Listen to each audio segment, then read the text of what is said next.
오늘 시간 함께 나눌 말씀 마가복음 8장 11절로부터 21절까지의 말씀 우리 한 절씩 교독하면서 읽도록 하겠습니다. 바리새인들이 나와서 예수를 시련하며 그를 시험하여 하늘로부터 오는 표적을 구하거늘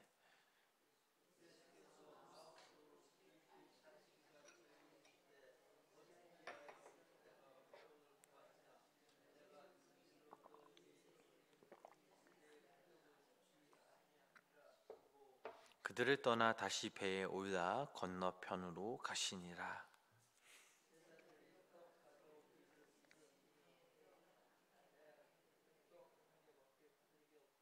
예수께서 경고하여 이르시되 삼가 바리새인들의 누룩과 헤롯의 누룩을 주의하라 하시니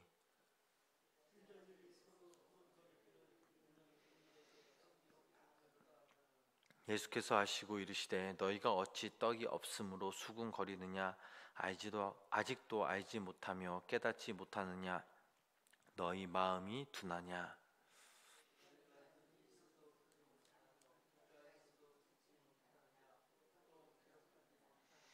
내가 떡 5개를 5,000명에게 떼어 줄 때에 조각 몇 바구니를 거두었더냐 이르되 12이니이다.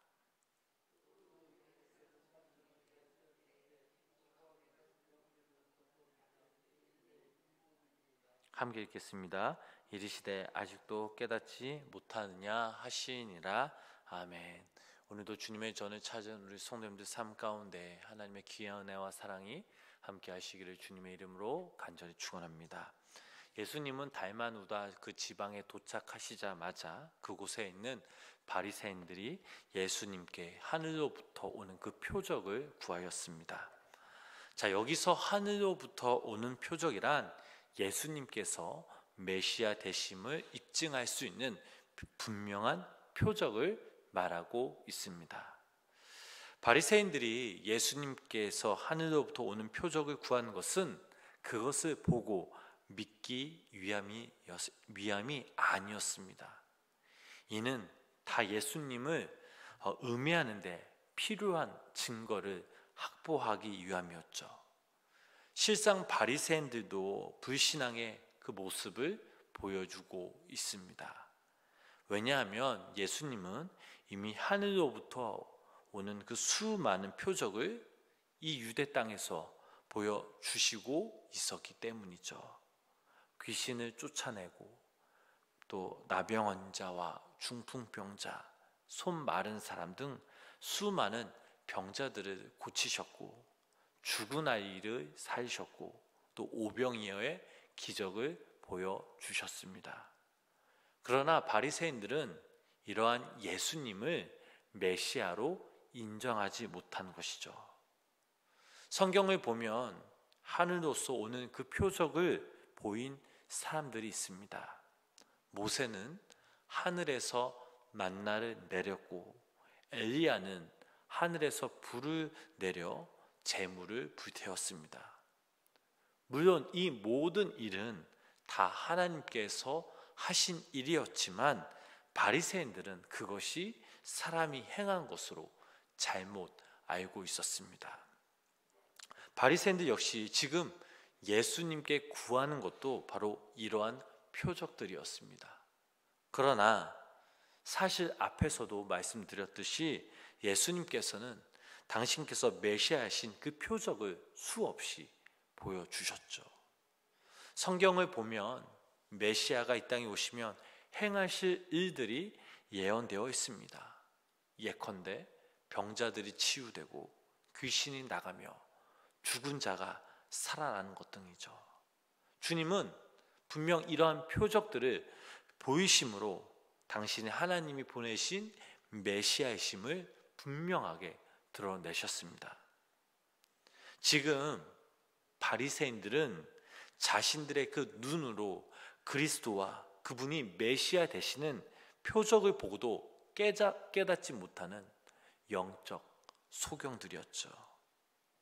그때뿐만이 아니죠. 오늘날 지금 이 땅에서도 수많은 사람들이 예수님께서 메시아 되심과 하나님의 아들 되심을 입증할 수 있는 표적을 보여달라고 요구하고 있죠. 표적을 보여주면, 그 증거를 보여주면 내가 예수님을 믿겠다라고 말하는 사람들도 있습니다. 그러나 성도님 여러분, 이 세상에서 가장 큰 표적이 무엇인지 아십니까? 하나님의 아들 독생자 예수 그리스도가 이 땅에 오신 그 사건, 우리를 위해 십자가에 죽으셨다가 죽음을 이기시고 3일 만에 부활하신 그 사건, 이것이 분명한 표적이죠. 이 표적을 믿고도 예수님을 알지 못한다면, 또 영접하지 못한다면 어찌 다른 그 표적을 보고 믿을 수 있겠습니까? 그러므로 우리들 역시 당시 바리새인들과 같이, 또 오늘날에 많은 사람들과 같이 표적만을 쫓는 이 어리석음을 범하지 말아야 합니다. 우리는 말씀을 통해 주님이 메시아 되심을 증거하는 이거 하나만으로 충분하죠. 자, 본문 우리 15절 말씀, 본문 15절 말씀 우리 다시 한번 함께 읽어보도록 하겠습니다. 15절 말씀입니다. 예수께서 경고하여 이르시되 삼가 바리새인들의 누룩과 헤롯의 누룩을 주의하라 하시니. 자, 이 말씀은 제자들에게 말씀하신 내용이죠. 여기서 바리새인의 누룩이란 바리새인들의 특징인 형식주의와 그들의 독선과 위선을 가리키고 있습니다. 또한 헤롯의 누룩이란 세상의 이익만 집착하는 세속적 탐욕을 가리키죠. 즉 주님은 제자들에게 형식주의와 세속주의를 경계하신 것입니다. 그런데 우리는 여기서 바리새인이나 헤롯 땅의 교훈을 주님께서 이 누룩에 비유하신 이 사실에 주목할 필요가 있습니다. 누룩이란 음식물을 발효시키고 부풀리는 데 사용하는 효소죠. 그리하여 음식물이나 밀가루 반죽 등에 이 누룩을 조금만 넣어도 금세 발효되고 부풀어 오르게 됩니다. 음식물에 있어서 이 누룩의 영향력은 가히 대단합니다. 그러므로 예수님께서 이렇게 비유하신 것은 그 교훈의 영향력이 매우 파급적임을 시사해주고 있습니다. 자, 16절 말씀 계속해서 읽어보실까요? 16절, 본문 16절 말씀입니다. 제자들이 서로 수군거리기를 이는 우리에게 떡이 없음이로다 하거늘. 자, 이 말씀은 예수님께서 바리새인과 또 헤롯의 누룩에 대하여 말씀하시자 제자들이 곧 떡을 만드는 재료인 누룩을 떠올리고는 자기들이 미처 떡을 준비하지 못한 데에 대한 염려한 것을 말하고 있습니다. 자, 예수님이 분명 말씀하셨지만 그러나 제자들은 눈이 있어도 보지 못하고 귀가 있어도 듣지 못함은 진리에 대한 제자들의 그 마음 역시 닫혀 있었기 때문이죠. 본문 17절부터 21절까지 말씀은 떡을 준비하지 못해 염려함으로 가득 찼던 이 제자들을 향해 책망하신 주님의 말씀이 기록되어 있습니다. 자, 예수님께서는 넘치도록 여러 가지 표적을 통해 당신의 실체를 거듭 계시해 주셨지만 그러나 제자들의 마음은 둔하여 주님이 주심의 그 말씀, 그 영적 진리를 놓치고 만 것이죠. 자, 그렇다면 이것이 제자들만의 모습일까요? 아니죠. 우리들도 이와 같이 비슷한 모습을 보일 때가 분명 있습니다. 하나님께서는 예나 지금이나 넘치도록 풍부한 그 은혜를 부어주셨음에도 불구하고 우리는 은혜가 부족하다고 불평할 때가 참 많이 있죠. 감사하지도 않고 또 그분께 합당한 영광을 돌리지 못할 때가 분명 있습니다.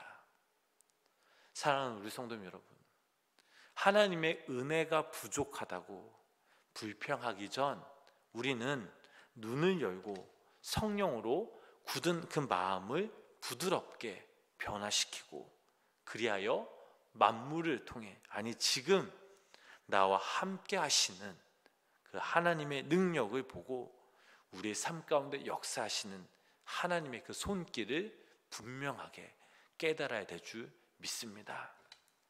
그리하면 하나님의 넘치는 은혜를 발견하게 되고 날마다 우리는 그 하나님께 감사하는 삶을 살아가게 될 것입니다. 하나님의 진리는 단순하지만 그 깊이는 헤아리기 힘든 특성을 가지고 있죠. 그렇기에 누구도 이 하나님의 진리를 온전히 가졌다라고 말할 수 없고, 아무도 이 진리를 자기의 것으로 삼을 수 없습니다. 진리 앞에서 우리가 할 수 있는 것은 오직 겸손함으로 이 하나님의 진리를 듣고 알게 된 만큼 깨달아 가는 것이죠. 그렇게 아직도 깨닫지 못하느냐라는 예수님의 말씀에 우리는 겸손한 마음으로 그 진리에 무지했던 우리 자신을 되돌아봐야 할 줄 믿습니다. 그리함으로 들었으되 듣지 못한 진리를, 알았으되 알지 못한 그 진리를 어디에서 잃어버렸는지 되짚어 볼 수 있습니다. 이것이 바로 하나님의 진리를 찾는 말씀 앞에서의 그리스도인들의 모습이죠. 오늘 본문 말씀에서 바리새인들은 또 제자들은 다 같이 주님의 크신 능력과 표적을 보고도 여전히 그분의 실체를 알지도 이해하지도 못했습니다. 그들의 영적인 눈이 세상적인 장애로 가리워졌기 때문이죠. 영적인 눈이 가리워지면 진리를 보고도 알지 못하며 하나님을 알지도 배우지도 못한다라는 사실입니다. 가룟 유다가 주님을 배신한 것도 탐욕의 영적인 눈이 가려워 주님의 실체를 깨닫지 못한 까닭이죠. 오늘날 이처럼 세상적인 것으로 영적인 눈이 가리워져서 주님을 알지도 또 못한 사람들이 참 많이 있죠. 우리들 역시 이 땅에 살아갈 때 세상에 집착하면 우리의 영혼의 눈이 가리워져 지극히 잘못된 길로 갈 수 있습니다. 따라서 우리는 매 순간순간마다 우리의 영안이 어두워지지 않도록 날마다 말씀과 기도로 찬송으로 주님을 찬양하며 예배하며 특별히 주의 말씀을 붙잡고 믿음으로 살아가시는, 또 주님만을 의지하시는 귀한 믿음의 성도님들의 삶이 되시길 주님의 이름으로 간절히 축원합니다. 기도하겠습니다. 하나님의 말씀을 통해 우리의 영이 열려지길 기도합니다. 날마다 우리의 삶 가운데 말씀과 기도로 성령 충만함으로 주의 말씀을 붙잡고 주의 말씀에 순종하며 따르는 우리 모두가 되게 하여 주시옵소서. 그리하여 하나님, 우리의 영의 눈이 날마다 열리며 살아가신 그 하나님을 찬양하고 예배하는, 또 하나님의 나라를 위해 이 땅에서 힘쓰며 살아갈 수 있는 우리 모두가 되게 하여 주시옵소서. 아버지 하나님, 오늘 하루도 이 땅에서 살아갈 때 세상 것들에 집착하며 살아가는 것이 아니라 하나님의 말씀을 기준 삼아 그 말씀대로 믿음대로 말씀 가운데 거하는 우리 모두가 되게 하여 주시고, 특별히 오늘도 이 새벽 우리 성도님들의 간절한 그런 기도 제목들이 하나님이 그때 하나님의 방법으로 응답받는 놀라운 은혜의 역사가 우리 성도님들 삶 가운데 함께하여 주시옵소서. 예수님의 이름으로 간절히 기도드렸습니다. 아멘. 우리 찬송가